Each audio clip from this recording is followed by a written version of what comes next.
California here again we can just talk some more about some transform faults. Just note that they're moving in opposite directions. A lot of people think that California is going to break off. Well, it's actually just this portion of California, which also includes parts of Baja, Mexico, that's actually going to break off someday. Most of California will stick around. So here's an interesting question too. A lot of people, we want to know this because heck, we live in the Rocky Mountains. Where did the Rockies come from? Where did the Rocky Mountains come from? Well, to do that, I think we should listen to Mr. and Mrs. Moe talk about that and look at a cool animation. So here we go with the Rockies getting birthed. Okay, if you notice on this animation, okay, this subduction zone, I want you to notice the angle of this subduction zone. This is a really shallow angle on this subduction zone. It's not as dramatic as other subduction zones. And this is an ancient subduction zone that has taken place. But this subduction zone came in at a very shallow angle instead of that steep angle.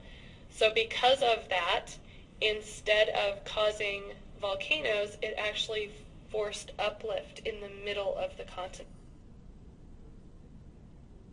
To summarize, what they essentially said is that you had a subduction zone, but instead of most subduction zones, they subduct at a very steep angle. All right, and then this is a continent and an ocean. But what we've got is, so this is the standard right here, right?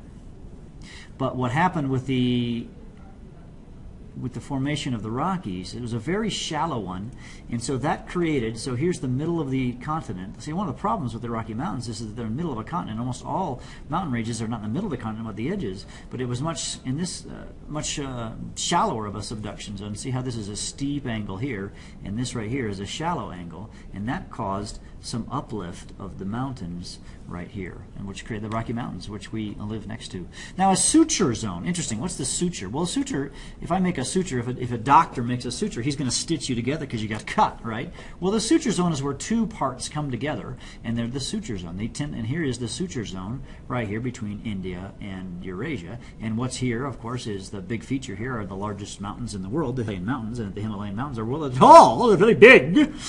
And they are being sutured together. So it's an interesting thing as you study the rocks. The rocks of Asia, or pardon me, of India, are very different than the rocks of China. And now they're all getting mixed together when we're at the mix zone, if you will. Okay? And here's a better picture probably of that. In the suture zone, you can kind of see where the mountains begin, right? Boom. So that's a really cool picture. I like this picture. All right, and you can also see it's true for Afghanistan, Pakistan. All these mountains are all through here. Afghanistan is an important part of our world politically, geopolitically right now. Okay.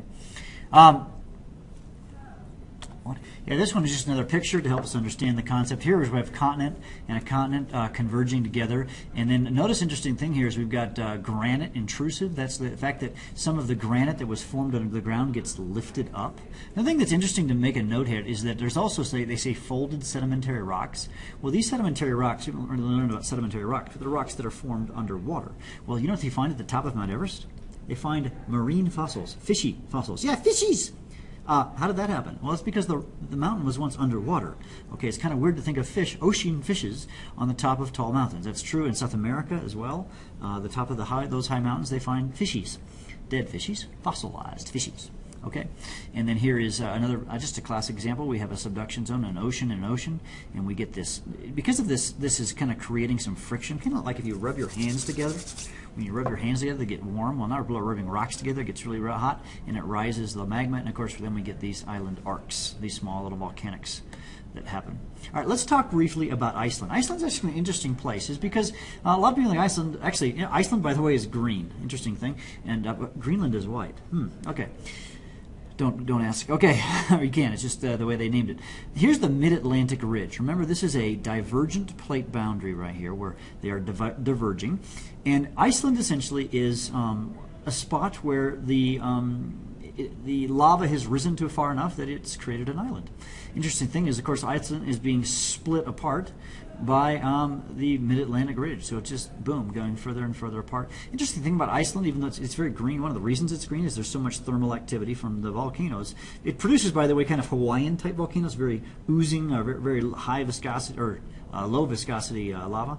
And so what they do is a lot of people heat their houses with that. They just kind of dig a hole and they get a heat pump, and then they can warm their house in the winter because it can get cold, even though it's green because there's so much energy from the volcanoes. My guess is that if you lived over here on the edge where there's not as much volcanic, it's probably colder than if you lived closer to the center of the mid-ocean ridge. Although it might be more interesting to live here because, well, it would be more interesting because it would be near all the volcanoes. So maybe you're constantly fighting lava flows. I don't know. Never been to Iceland. I'd love to go. I think it'd be very cool. So, hey, that's the podcast for the day. I am finito, finished.